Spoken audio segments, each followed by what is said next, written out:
വിധികർത്താക്കളെല്ലാവരും കോരിത്തരിച്ചുപോയ judging സീറ്റിൽ നിന്നും എഴുന്നേറ്റു വേദിയിലെത്തി എടുത്തു പൊക്കിയും വാരിപ്പുണർന്നും അഭിനന്ദിച്ച യേശുദാസ് ടച്ചുള്ള ഒരു പ്രകടനത്തിനാണ് ടോപ്പ് സിംഗർ സീസൺ 5 പാട്ടുമത്സര വേദി സാക്ഷ്യം വഹിക്കാനൊരുങ്ങുന്നത്.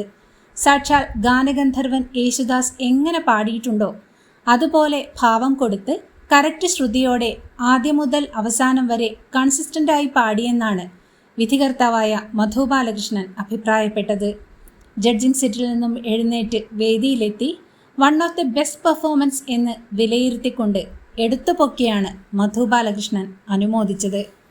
കോരിത്തരിച്ചുകൊണ്ട് പ്രകടനം ആസ്വദിച്ച റിമി ടോമിയും ബിന്നി കൃഷ്ണകുമാറും വേദിയിലെത്തി വാരിപ്പുണർന്നാണ് കുരുന്നുഗായകനെ അഭിനന്ദിക്കുന്നത്.